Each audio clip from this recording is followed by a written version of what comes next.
how well you are good at that. So when Pradeep Timayan reached out to me a few weeks ago saying, hey, Kaushik, why don't you come and participate in the IC engines session? Being a petrol head, I thought, there couldn't be a better opportunity than to, come and speak in front of you about IC engines. Since morning, we've seen a lot of panelists and speakers talk about ADAS, hydrogen, electric vehicles. So, have you forgotten IC engines? I don't think so. So, let's see how we can probably look at IC engines in a completely new perspective and talk about how IC engines can still play a role, let's say in the next 5, 10, 15 years. Interestingly, my first tryst, Dr. Saravanan spoke about hydrogen this morning, right? So my first tryst with the hydrogen IC engine was about 22, 23 years ago in Germany when BMW was just about to introduce their Hydrogen 7, right? So BMW was the first passenger vehicle OEM to commercially introduce a hydrogen ICE vehicle back in 2003 or 2004 or something. And I was studying in Germany and our university had the chance to look at that vehicle even before it was launched. And I remember going completely bonkers looking at a 6-liter V12 motor that traditionally runs on gasoline tuned to run on hydrogen. So that was the first interaction with a hydrogen IC engine vehicle. And I remember everybody in the industry were polarized. Some said, okay, is BMW doing the right thing by bringing hydrogen into IC engine?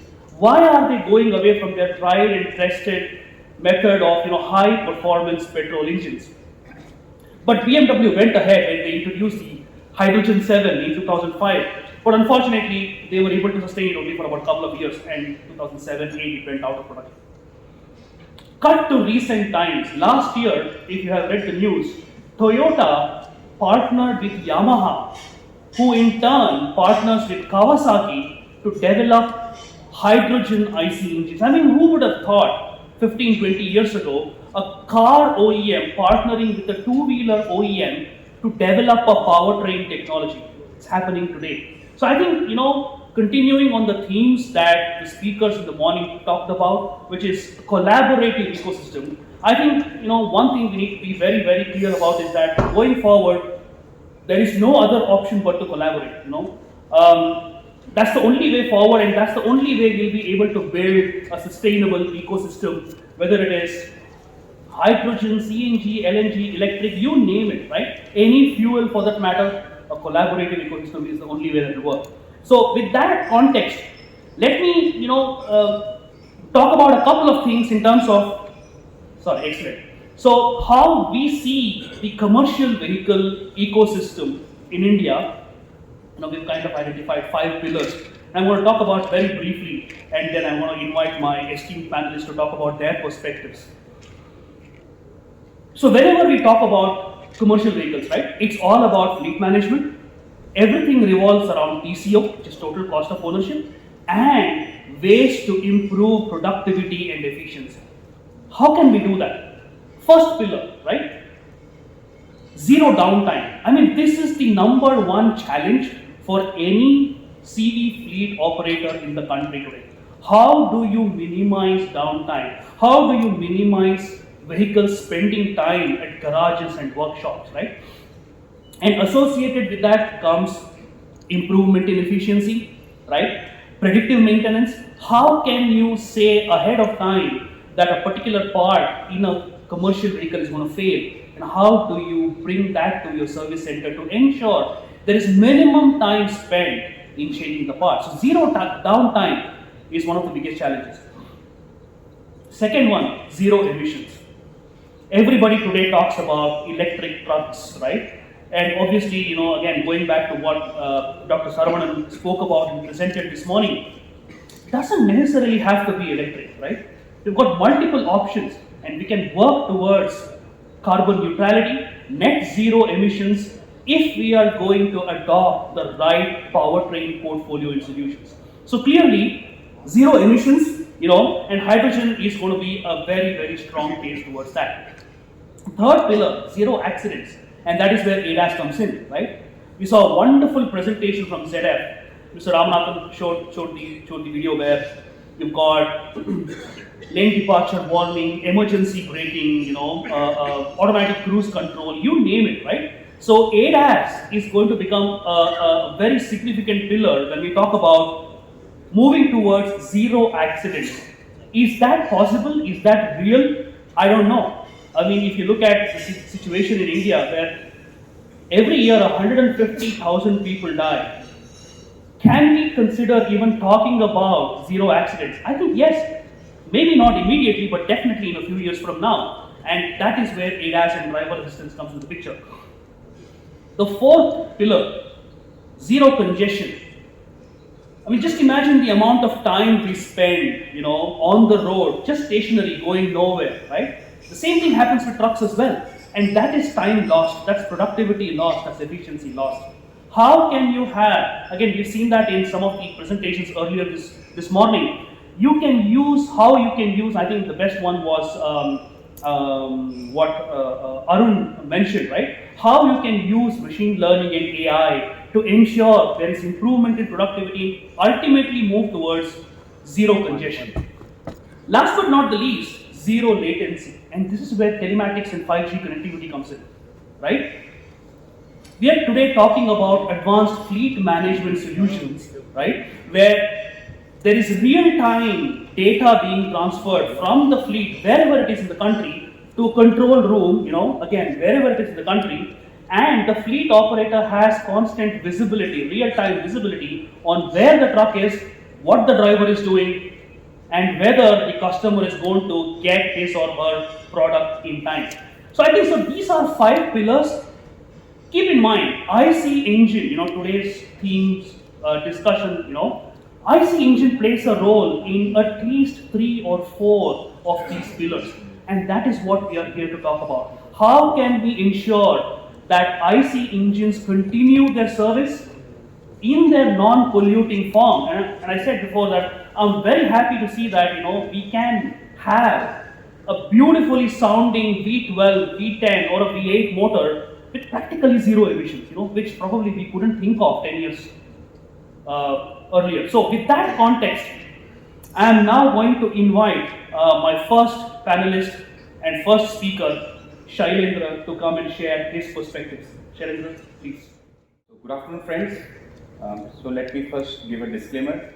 I am not here to speak about one platform being better than the other platform, about one fuel being better than the other fuel. I represent an organization which has solutions across the spectrum. So we make our independent assessment, and what I speak today is obviously the independent assessment of the various technology available in the market and how it's going to shape up. Obviously this is time bound, technologies change, and we'll see how the change will look like. So during the few slides I will cover some of those zeros which Kaushik pointed out. I will try and cover something around TCO, some exercise not necessarily being done in India, something around emission norms, and then what could come forward, and I'm sure my distinguished panelists will add more to it. And as I said, we all will collaborate. There is no single person who will be able to give everything at one go. Yeah, so we move on the next slide. This control is here. It's not moving actually. Okay, while the slide pops up,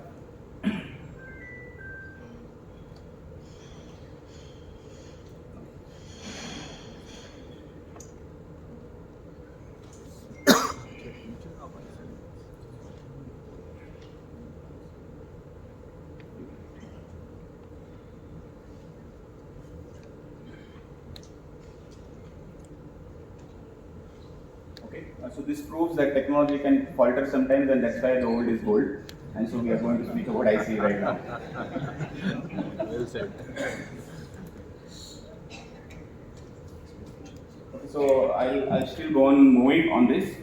So if you actually look at the global trends, okay, are we really writing the obituary for the IC engine? Based on our independent assessment, obviously not. So by 2030, globally we are talking about more than 101 million, internal combustion engines will be produced, vehicles globally. Okay, now will there be innovation on this? Obviously, there is going to be innovation. So we are going to see our vehicles little more intelligent. Our previous panel did cover a lot of digitization, how it's going to happen. So on a quick assessment, we are talking about like 200 million lines of software code which could be written. We also believe that 24% of the vehicles will move on alternate propulsions, and we'll cover how and which. And finally, one of the zeros which also highlighted by Kaushik is on the emission norms. So all countries after COP27 will have some aggressive norms, and that's what is going to impact. So that's the first one. Second one, I'll just try and cover some challenges and some drivers faced by the IC engine. One obviously is emission. All governments want to get tougher for a logical reason. Then there are going to be fuel consumption regulations. Probably there could be some improved combustions, and there are going to be new technologies. And we have been hearing about it since morning. At the same time, there are going to be drivers. Okay, one of the drivers is what Kaushik shared, the first zero. What we also heard earlier in the discussion that I think it was from Porter. More to do with around the downtime. Maximum number of hours has to be on the roads. That's where IC engine little bit scores as on today. There is going to be high reliability there, and as on today, there is going to be cost effectiveness. But I will also try and cover how the cost effectiveness will change around 5 to 10 years from now. And obviously, it's all tried and tested, so it's been active in various conditions. Okay, quick view on the global emission norms. I tried and covered few large markets, USA, Europe, China, and India, and you would say it's really converging. There are various. So we are talking about BS 6, China is talking about China 8, Europe 8, and somewhere or other they will match. And emission norms are going to get tougher, where IC engine will have to innovate. All of them have to come together and work together. So taking this as a cue. In the times of electrification, how the IC will look like. I'm not sure if it's readable, everyone back there. So what we have done, we have covered various types of commercial vehicles, buses, and MHCV and LCV. Try to break it on the cost of ownership, driving range, price, charging, etc. So every alternative had certain advantage and certain disadvantage. And it's clear that when it comes to electrification, buses are a little better off as on today. When it comes to light commercial vehicle, comparatively better off. For the heavy commercial vehicle, right now it looks all right. At least I'm speaking this with a time bound, maybe another 7 to 10 years kind of time frame. So there could be various reasons for this, primarily because of the weight of the battery, the volume, the cost. So all this will come into picture, but I'm sure the technology will evolve over there. Things will get a little more compact, and things can change as we move ahead. Okay, again a busy slide, but what it essentially does, it speaks about hydrogen IC engine, hydrogen fuel cells, battery electric, and biofuel. It tries to measure, on the various parameters on emissions, air quality, efficiency, constraints, uptime and refueling. Something which is coming up a little prominent is hydrogen IC engine has some distinguished advantage. I'm not covering the traditional combustion engine over here, and that's compared to the hydrogen fuel cells. Many good points appearing over there, and we'll discuss more. I'm sure my panelists will speak a little more as we move ahead. Okay, this was something I spoke about, total cost of ownership. This was a study done, and effectively I also met the president of ARI in one of my discussions, and we discussed on this point. This study was not in India, so this was done somewhere in Europe, but what it is also holds true for India, because there are certain costs which India can put up, and we will realize the trend would be similar. So as on today, for next 5 years, the TCO of diesel, vehicle will look better. The next best is going to be hydrogen IC and then fuel cells. However, the right hand side graph, if you see, there will be quite a few developments on the hydrogen engine, and as Kaushik pointed out, the cost over there will go down. And all of us, if you remember when we started learning chemistry back in our schools, first thing we learned was break H2O and into H2 plus O. I never realized at that point of time that braking is going to be so expensive. Okay, so now I'm sure all of them are working around it. So we will see that around 2030, the TCO of hydrogen could be better off than the diesel, but then again, we are not writing off any obituary for diesel engine right now. Okay, I'll rush from here.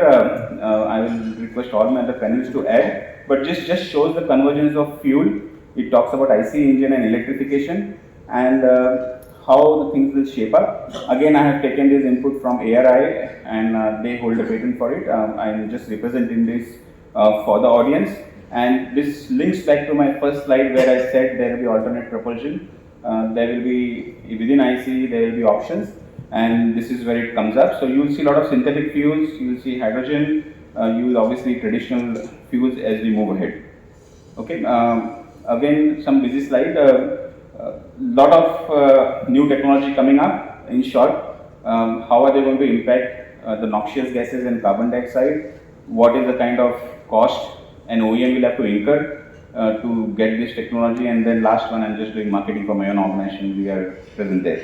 Okay, and that's my last slide. Just to highlight my first statement that we have solutions across the spectrum. So we are trying to give a neutral view over here on our assessment of the situation. So with this, I will hand over back to Kaushik. Thank you so much.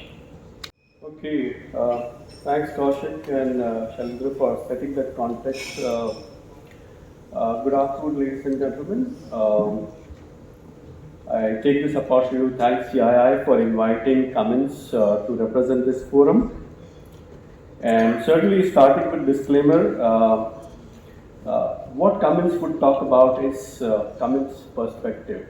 And certainly I resonate with Shailendra that we don't believe that there is a single silver bullet right now, or we have the visibility of a single silver bullet which could address the future of next 2 decades. Again, the perspective which we'll be presenting could be challenged, and we ourselves keep on challenging us every 6 months so that we are relevant to the market and represent how the evolution of the market is happening in real time. I also would focus more on the market where Cummins is present, which is a medium and heavy commercial vehicle, and I'll refrain from talking on small commercial vehicle or intermediate commercial vehicle, which is not where we are present right now. So to begin with, just to set the context, ladies and gentlemen, climate change is an existential crisis for our generation, and we need to act today, and the future of our climate rests on us, on these shoulders for the India market. I'm sure, after a few years, our children and their grandchildren would question us that what did you do about this problem? And I'm sure everybody in this room, including me, wants to be proud in front of them and talk that yes, we did our bit to secure the future for our kids and their grandchildren. So is Cummins very worried about the future of our planet, and in a way, Planet 2050 is our commitment to secure our planet from severe impact which we have seen lately in last few years. And that doesn't just include emissions, but it also depends, it also is relevant to the communities which we serve. And communities actually prosper our business. Beyond communities, we also focus on using natural resources to the most sustainable manner, so that we give back to the communities, and secure our planet.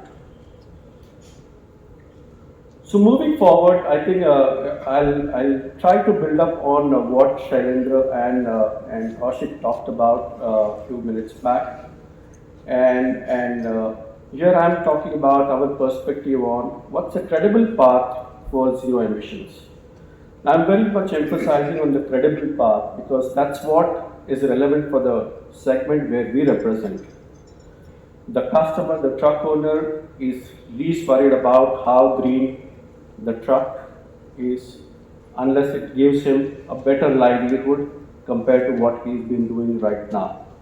So it's important that we have a credible path, and which we say that incremental change is better or better than the postponed perfection. So I don't think our customer is looking at a perfection. Our customer is looking at incremental change, which will bring equal value to him and also protect the environment. So those are the three phases which we see, and I'll not spend much time here because most of our earlier panelists talked about it. Is the phase one where we are looking at advancing all solutions, and this is the decade where the focus would be on reducing NOx and CO2 from the current technologies, and certainly build up new technologies with niche market and start enhancing focus on building renewable grid. Because unless we keep on parallelly working on the grid, we are no way looking at addressing the problem from well to wheel. We talked about messy middle. Yes, it is a messy middle, and it's become now more or less industry nomenclature.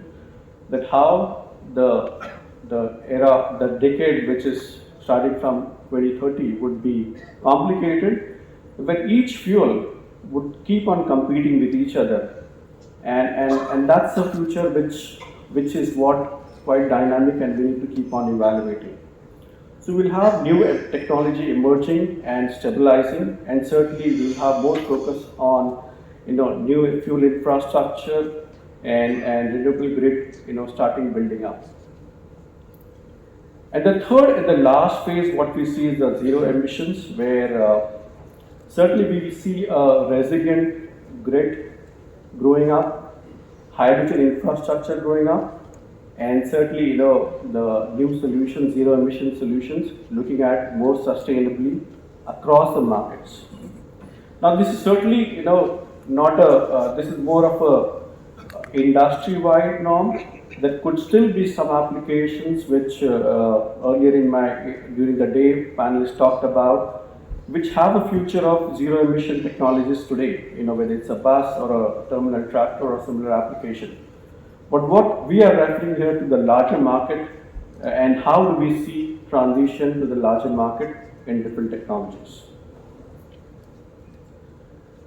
Now going forward, we want to bring in our perspective of how do we see transition of different propulsion technologies.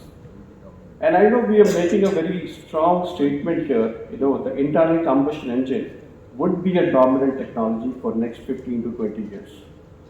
And I'm again trying to reinforce, we are talking about the MNHCV segment where this discussion has been focused on. So this is how we look at different propulsion technologies expected to grow in different segments. And that's where you will see messy middle coming up very evidently. Diesel being still a very prominent solution, and we will have CNG, LNG, hydrogenized fuel cell, as well as biodiesel as a solution. Not much different for buses, and we will see this happening, in next 2 decades. And it's very important that I emphasize that maybe some people would have been looking for where is BEV in this. We feel that FCV is a part of BEV. Many a times we actually mix up and feel FCEV. Fuel cell is a part of an electric vehicle, It's only about how do we see an architecture which is dominant on fuel cell or on battery. And sitting today, standing here today, we don't see that kind of conviction to put a pure BEV into the truck application. But that doesn't hold us in changing our stand in future, where we have more perspective and a better battery chemistry and battery technology, which could help us providing, net payload range, which could be in excess of 800 to 1000 kilometers. Whereas there are certain applications we know, like city buses, which are way ahead in transition, certainly driven by incentives, driven by the duty cycle, and driven by the energy requirement for those applications and the sensitivity to payload. So that's how we look at it. But as I said, we ourselves keep on challenging here so that we keep on refining this every 6 months so that we are relevant in how the market is changing. So how are we addressing this complexity? Certainly the external complexity, we have limited say in how do we change that. So why not look at changing our products to address some of the complexities? So here comes our solution to address multiple fuels with a global platform called Fuel Agnostic Platform. Now this is 100 years of experience of Cummins which has been put in these global platforms, where 80% of the engines remain common across the fuels, whether it's a diesel, natural gas, hydrogen, and globally we have gasoline as well as propane, which could meet different fuel requirements for different applications. The big innovative part of this is that we have a transparent performance across fuels in these engines. So we have transparent performance for diesel, natural gas, and hydrogen, which helps the OEM in maintaining the rest of the powertrain common. And you can have a drop-in solution when you're transitioning from diesel to gas to hydrogen. That's certainly benefiting us by a great amount by bringing common supply chain for 80% of the parts. And the only part here which is changing is about the head gasket, which is the head part, which is 20% of the engine bomb, and we are able to flexibly address different fuels with the same basic architecture. Now, I'll talk about why we are so bullish about hydrogen ICE. We heard about from Kaushik also on hydrogen ICE. And here is our perspective on how hydrogen ICE could be a game changer in immediate term before we see fuel cell vehicles looking at trying to adopt, being feasible in the market, and there's a lot of work to be done on fuel cell maturity. So we clearly see hydrogen ICE as a transition solution to fuel cells. And I'll talk about why we feel so. You'll see a hydrogen ICE would be a combination of the current ICE technology in terms of vehicle architecture, and you will start getting the fuel cell architecture here in an incremental manner. The fuel delivery system would be, which is relevant for the long-term solution, which we expect would be the fuel cell. The infrastructure which would be required for these vehicles would be again common, which would be leveraged for fuel cell. But the advantages which it brings, apart from that, it's a zero carbon fuel. If you're able to use green hydrogen, it's a zero carbon solution. It's a drop-in long-haul application. I don't have to change anything on the current IC vehicle to bring the zero carbon solution in a year's time. We have production scale and localization possible is 100% right now. And this also resonates with Atmanirbhar Bharat, which has been our stand for developing value chain in India.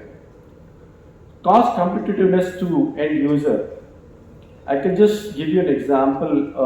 A fuel cell vehicle costs almost 6 to 7x that of a comparable diesel vehicle. And a hydrogen ICE vehicle, according to early estimates, would be around 1.5 to 1.7x the current diesel vehicle. And the advantage which we are bringing is the energy content of 1 kg of hydrogen. It's almost 2.7 times 1 liter of diesel. Thirdly, diesel-like performance, I emphasized earlier, that's where the differentiation would bring in, where it's not about bringing a performance which is 20-30% lower on power and torque.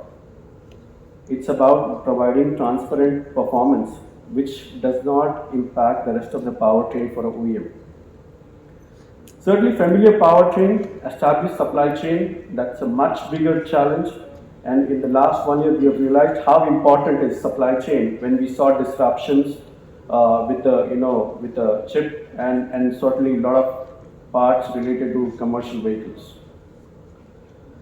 Another advantage we see is that hydrogen ICE can operate on a relatively lower grade hydrogen. And certainly the industry experts know fuel cell needs a hydrogen purity to 5 decimals, 99.99999. And hydrogen ICE can operate at 99.98.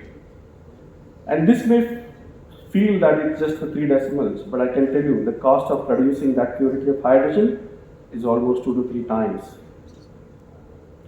And last but not the least, complementary with hydrogen fuel cell infrastructure. Whatever we would be building up as a stepping stone in hydrogen ICE would be leveraged, carry forwarded for the fuel cell vehicles in the long term. So with that, I conclude my perspective from Cummins, and I feel very proud to be part of the industry during this generation where there's so much to be done, and I feel quite confident that with several initiatives with different organizations, we will be very, very, very proud to talk about these changes which we have driven to our children, to our grandchildren, that we were able to bring this change to save our planet. Last but not the least, when I entered the room, I saw a very limited gender diversity in this room. And that's one point which we are very passionate about. And we also feel that, with the new technologies, we have a great opportunity to bring diversity, equity and inclusion in this industry. And it feels very happy, I feel very proud that today Cummins has 33% gender diversity across the organization at 50% at the leadership level. Wow.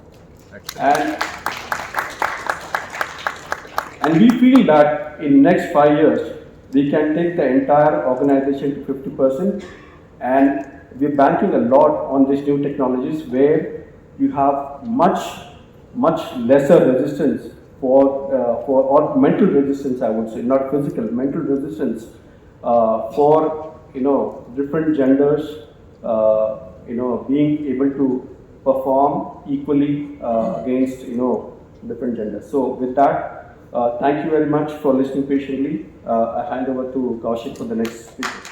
Thank you, Kaushik. Very good afternoon, ladies and gentlemen. Since I'm the Chief Sales Officer, I have to, nibhao my dharma here and want to address the elephant in the room first. So, as a coolant company, I want to make clear first that we are not into engine coolants, but we are into the machining side of it. So, we are suppliers of metalworking fluids. And for us, it is extremely important that ICE engines, internal combustion engines, have a bright future, because e-powertrains would have lesser components. Lesser components means lesser machining, and lesser machining means lesser coolant sales.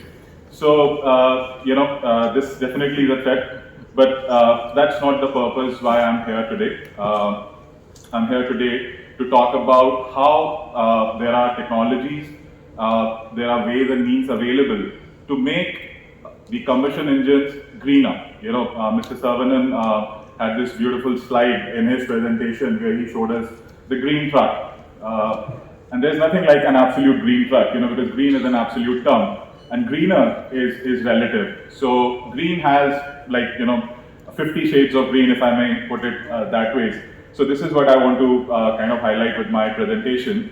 Our Oemeta, we are into metalworking fluids, as I've already told you. We've been in this business since 1916. It's a family-owned German SME, founded in 1916. So we have over 100 years of expertise and experience in what we do. We do have a global presence with the headquarters being in Germany. Then we've got subsidiaries and manufacturing in Europe, North America, and Asia. And that's about it as far as branding Oemeta is concerned. I'll now move to the part where we can, not just Oemeta, but a lot of other suppliers of consumables who play a crucial role in the process chain of manufacturing vehicles, could play a good role, a critical role in making what we are already making greener. So the concept or the theme of my presentation today is sustainable machining, and I want to give you a perspective from the cutting fluids side of it. Now, I'm sure there are a lot of people in the audience who come from the manufacturing background and are well versed with machining. But just to set the context, I'll give you a quick overview of what metalworking fluids are and what are the requirements of the metalworking fluids and how they are changing with higher emphasis on sustainability. So these are the conventional requirements of cutting fluids, as you can see.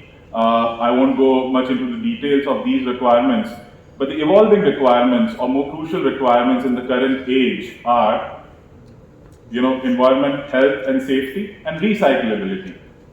Machining is a process which kind of tends to generate waste. And cutting fluids can play a crucial role to mitigate this waste, to reduce this waste to a fairly large extent. And that is what the whole presentation is about. So what we are trying to achieve with our products is to make machining processes carbon neutral or reduce their carbon footprint.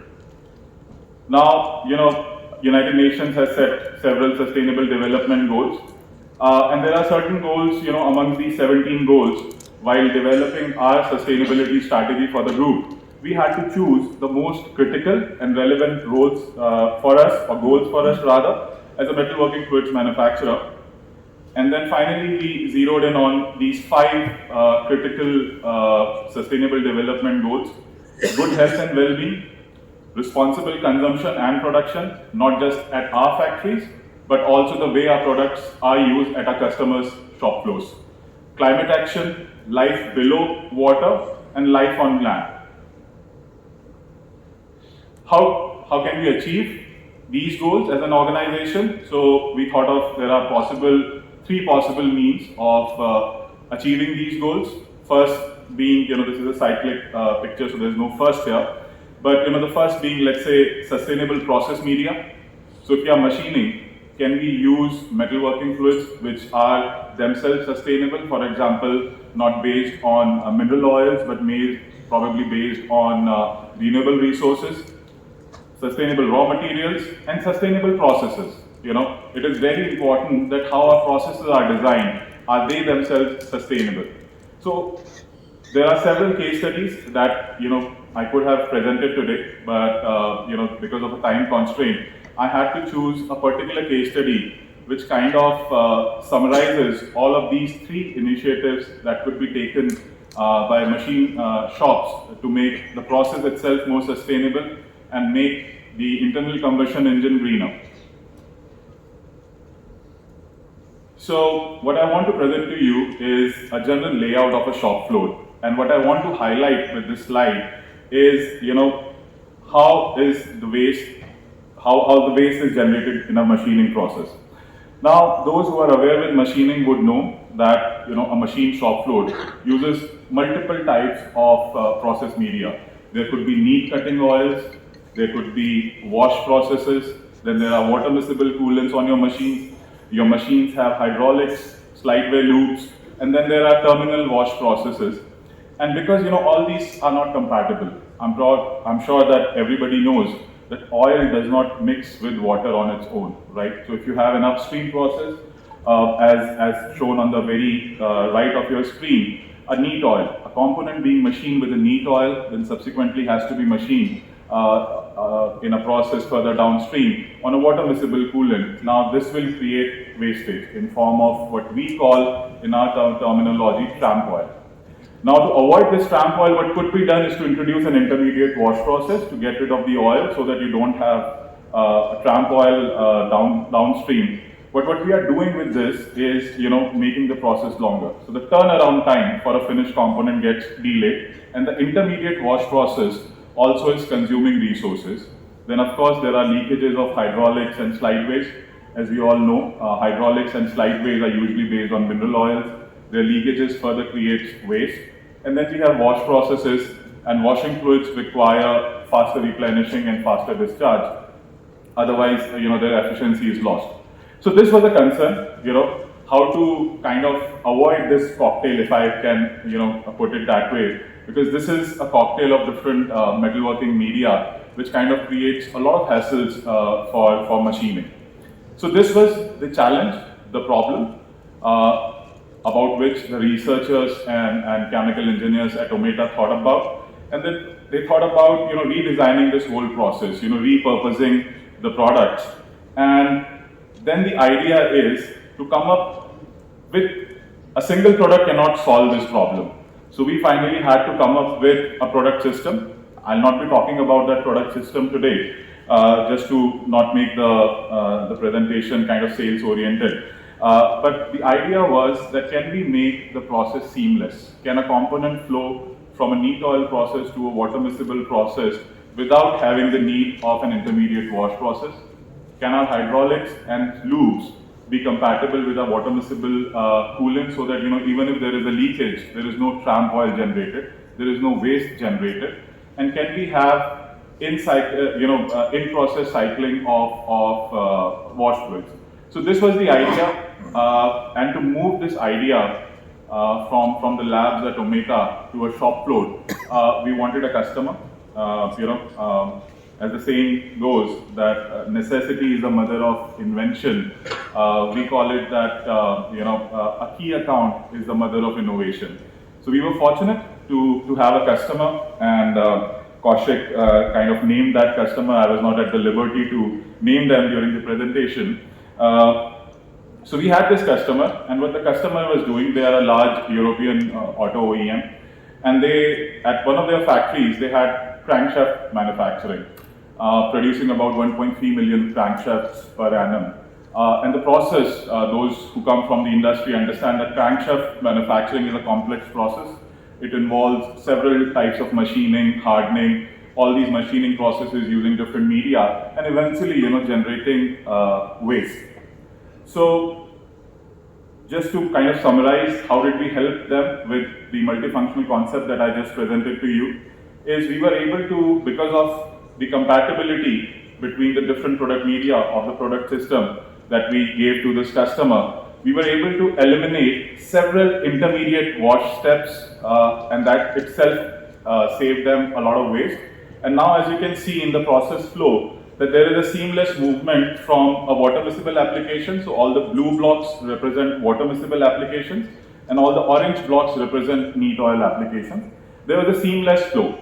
Because of the compatibility between the two systems, intermediate washes were not required, and the component could move from one process to another process, and saving, not generating any waste, whether it's a wash process, so waste from the washing machines, or an oil waste because of neat oils and water miscible coolants being incompatible. And wherever you see these two wash processes here in this process flow, one is intermediate just before the inductive hardening process and the terminal wash. Both the wash fluids used in this process can be recycled back into the cutting fluid. So practically, an oil discharge free process was designed along with the customer. We were lucky to have a customer who could understand our vision and was willing to design their whole process chain or the value or the machining around the product system.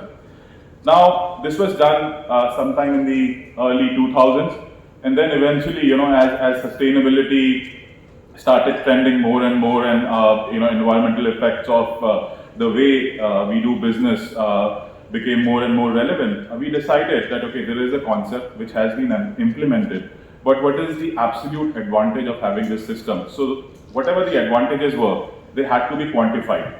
So, back in 2015, we commissioned a life cycle assessment study based on ISO 14040 with the customer and the Technical University of Braunschweig in Germany. And what the study found out that because of this multifunctional approach, the customer only on this one particular crankshaft machining line was able to save 470 tons of carbon dioxide equivalent. Now, just to put things into perspective, what does this saving means is, here I have kind of explained the saving in relative terms. So, in abiotic depletion potential, the savings compared to a conventional approach, which is again based on mineral oils, was about 60%. Savings in global warming potential was about 45%, so on and so forth. And to give you a perspective, that the 474 tons of CO2 equivalent saved means 158 passenger cars doing annually about 20,000 kilometers a year. So you could still drive those cars because they've been produced in a more sustainable manner. 51 circumnavigations of passenger aircrafts, or the carbon emission of about 62 Germans and roughly about 250 Indians. I mean, the data is a little old here. I think the per capita carbon emission of India is now around 1.9 tons or something. So it puts the number to about 250 tons. Now, we definitely should transition towards different kind of technologies to make, reduce tailpipe emission. But I think there are technologies, means and ways available, even in the current situation, which can make our processes greener, right? So again, it's a relative term. Absolute green vehicle, I think, as of now, what I've understood from after listening to industry leaders since the morning, that a lot of us right now are not in a position to comment that what is an absolute green. As Mr. Zinge correctly highlighted, that we are in the messy middle. So, but there are ways available which we can, if we implement those methods in our current processes, we can make our production processes greener, more sustainable, and even when we move towards transition towards different fuel systems or maybe an e-powertrain, there will still be components that would require machining. For example, axles, as Mr. Sinha said in a session earlier, or wheels, and even these components should be machined and manufactured in a sustainable manner, and the whole responsibility of sustainability should not only be put on the powertrain. So I think a whole ecosystem has to work, and then only as industry, as planet Earth, we can achieve our sustainability target goals. And with that, I end my presentation. Thank you very much for your time and attention. The session chair, my co-panelists and colleagues, good afternoon. Just do me a favor, after a good lunch, I have no motivation to present. Just wave to me, please. Motivate me. Yeah, thank you. So, one advantage of being the last speaker in the session is you learn from others. So, I almost forgotten about the disclaimer. So, we support all powertrain solutions towards CO2 neutral mobility. So, here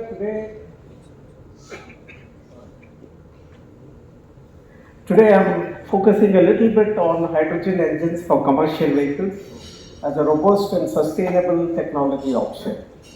So, I'm sure you would have heard a lot, and some of my slides will overlap with other speakers. but at least one or two slides is of, let's say, bring interest that you'll pull out your phones and click some pictures. Let me see if that happens. So I will cover quickly the motivation for hydrogen engine. Shailesh already covered extensively, maybe 2, 3 or 4 points on that. General technical aspects of hydrogen engine and some results, that's where it will be interesting, and very briefly on our activities with respect to hydrogen engine.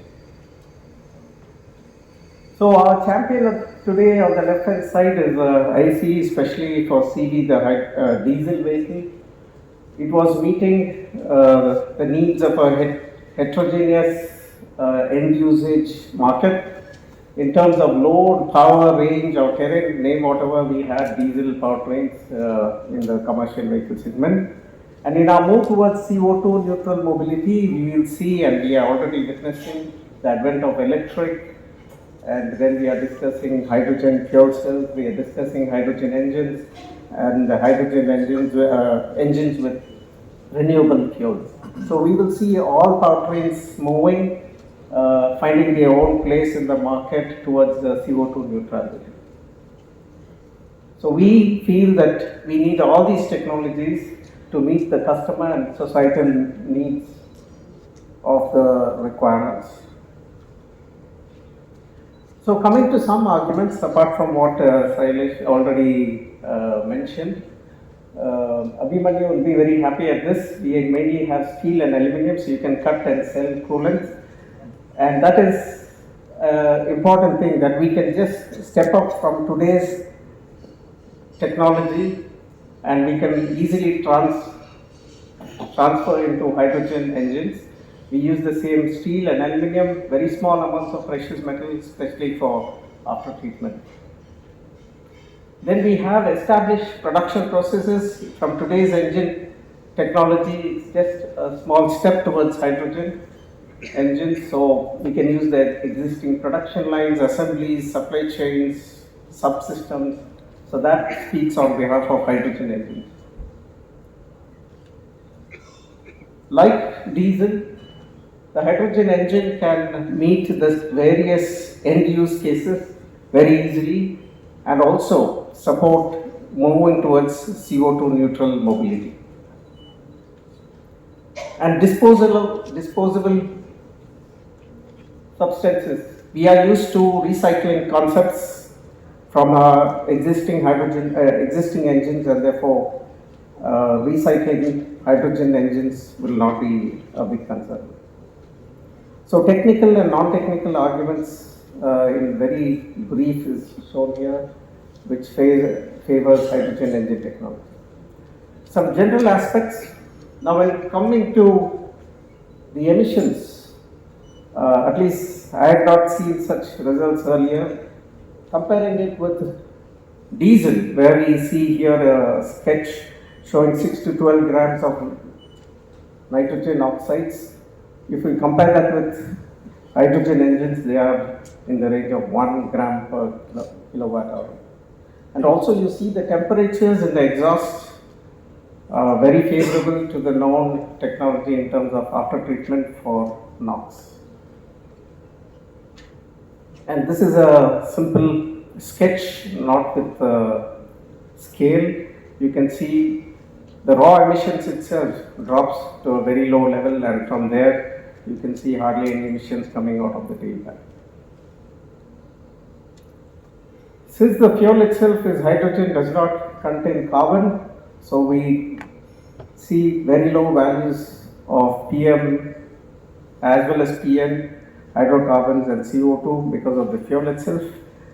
We see oxycat particle filter would be required apart from SCR in terms of robustness towards over lifetime for the EGT.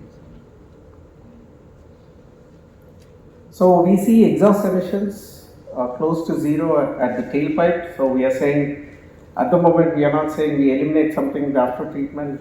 We would need most of it, but a lot of studies will happen and we will see what finally ends up as an after treatment device. Again, coming from greenhouse gases, we directly see a very huge reduction in CO2, so already an advantage. Looking at Euro 7 or BS7 in future, where N2O is also coming into the legislation, the greenhouse gases and methane, there again we will see very low values because of the denox formation of HC.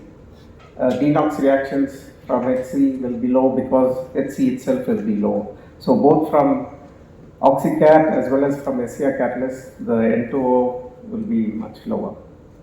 And in the same argument also the methane. So this is based on a 14.8 liter engine in Europe, and this is some first results which we are showing. Things can change, it's just a first result and with very less effort in terms of calibration.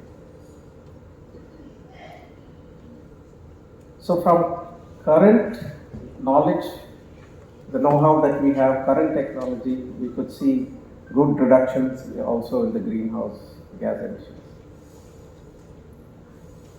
So here comes some results.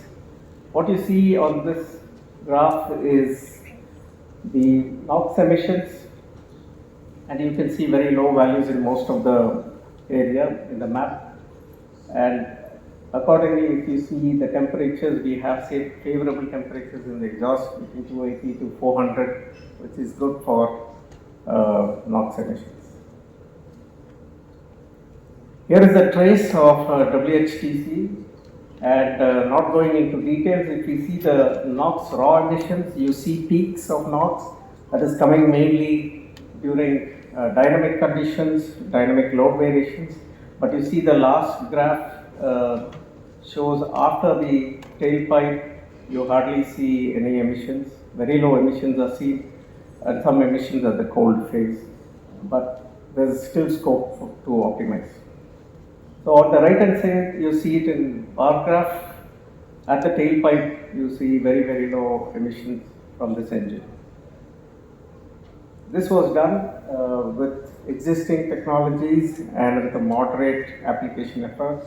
I think everybody is learning, and we will have ideas also to further reduce this emissions. So just taking a snapshot from one of the peaks, you can see the NOx raw emissions are going up, especially in the transient phase when there's a load jump. And this we can have measures to overcome. So hopefully that was interesting. Now going to our activities.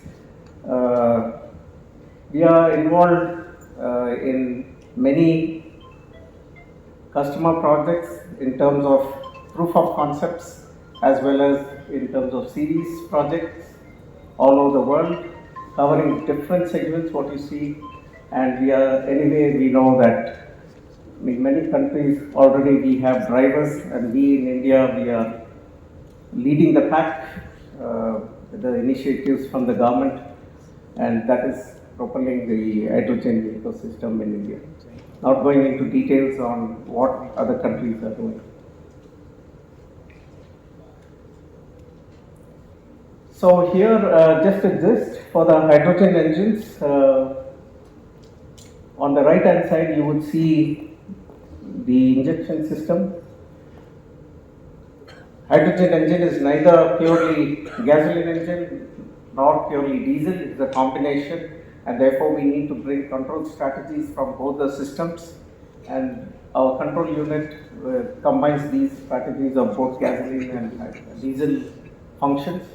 You need a pressure regulator, then a rail with sensors, and then the injectors. And we have injectors that can support both direct injection as well as port fuel. So we see that we could see the first port fuel injection system vehicle coming out somewhere end of 2024, and the direct injection in the direction of 2025.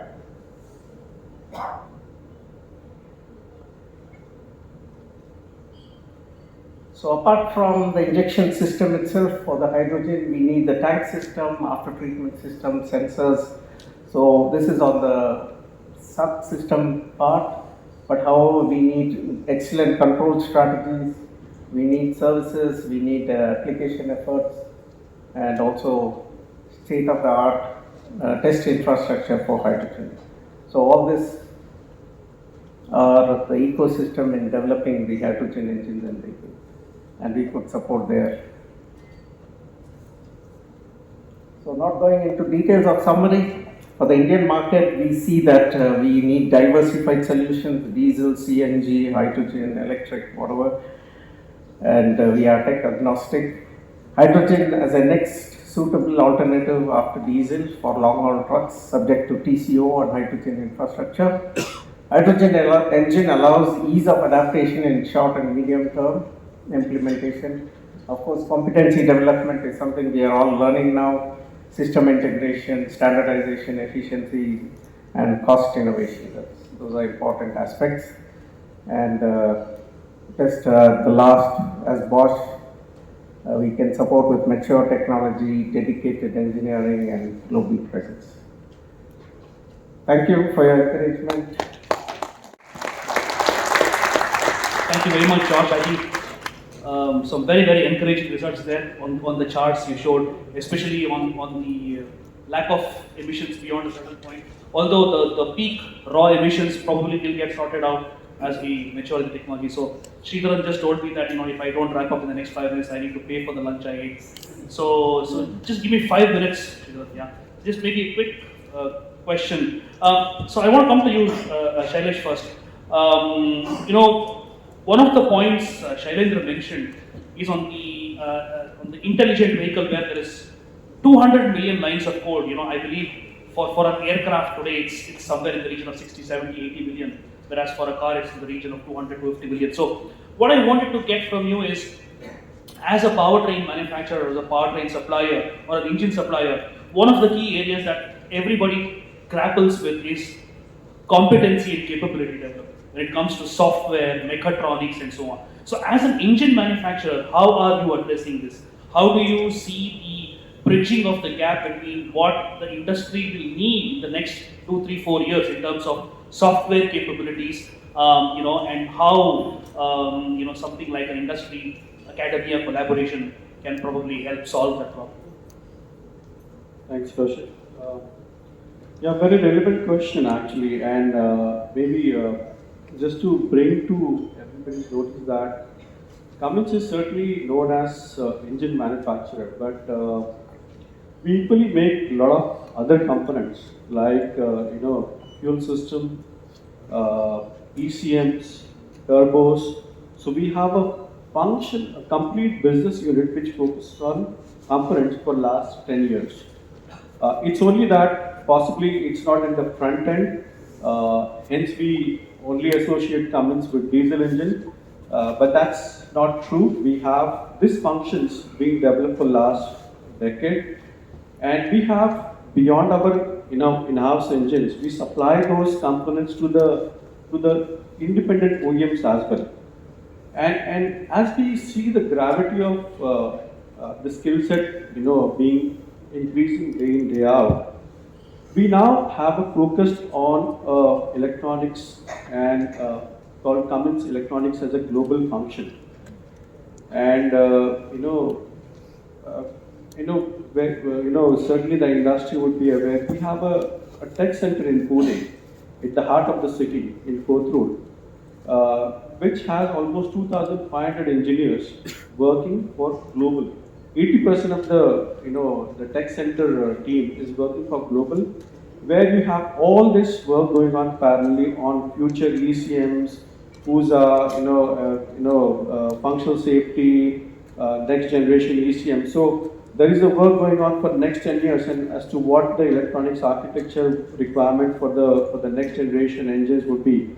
So I think it's parallelly going on, and we only see more and more investment in that area as we see that skill set in India is very strong in this domain, and we are trying to leverage that for global market.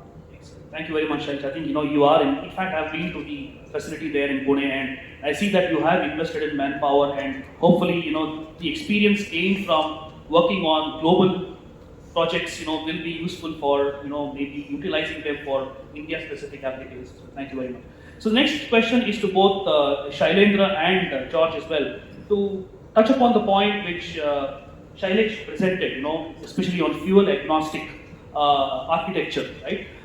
Today there are tier 1 suppliers who have actually graduated to tier 0.5, the likes of Eaton, the likes of Bosch, Magna, who are today capable of manufacturing cars by themselves, right? So the role of an OEM is kind of getting blurred between the OEM and the tier 1 with the emergence of tier 0.5, right? So how do you see fuel agnostic platforms or multi-energy platforms, becoming more and more important, from a supplier perspective, and how do you see that, changing your own portfolio of products and services? Shailendra, you want to go first? And same point we can talk about George. So I will really make that simple. The platform which Shailesh showed will definitely have impact on the production itself. Okay, so technically, if I see the number of components which goes in an engine or a transmission can be multiple of 500s. And imagine if you have 4 different kind of fuel systems, it's going to be a nightmare for those who are manufacturing it. So inventory and all that is secondary. So that's one area is a definitive benefit. The same benefit will multiply when it comes in the field support system as well. I mean, I think maintenance is where it will play a very important role for all those people toiling hard in the garages. It's going to make their life simpler. So while this moves on, we have to also appreciate that same garages now have to handle 4 kind of fuel systems. Plus there is going to be electrification. Plus there is going to be many more. So there is going to be a lot of upskilling and reskilling required. And I always tell my folks that with all this technology coming in, jobs will not go away, but new kind of skill will be required. So that is how I would summarize. Excellent, thank you very much. The same point, George, on upskilling and reskilling. How do you see that evolve? Yeah, this is in 2 folds I see. One is within the company. We are, before even we go out into the service centers or etc. Even the company, within the company, even engineers need to upskill. That is one aspect. And so far it was easy for us. We were experts. We went to the workshops and just gave a presentation, help them learn very easily, give them tips and tricks. But today we are learning. So, but one good thing is, as we learn, we should start already this step of already sharing our know-how to the next circle of people involved. Excellent. I think sharing of that know-how is going to be very critical. So, last question, before we wrap up to Abhimanyu. One of the points, that I have seen, emerge as a trend has been there globally, but in India increasingly is flexible manufacturing, right? We have seen OEMs come together to share a manufacturing facility. So I think going forward, we will see that increasing of shared manufacturing facilities. And that means the specifications of fluids and coolants will be different for different OEMs, right?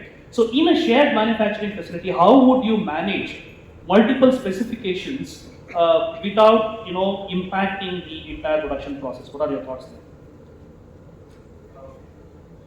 Yeah, so shared manufacturing, I would say, is already happening at component manufacturers. For example, somebody like Tana or Eaton, they are making components for multiple OEMs. How a coolant comes into the picture is, we are talking about the metallurgy.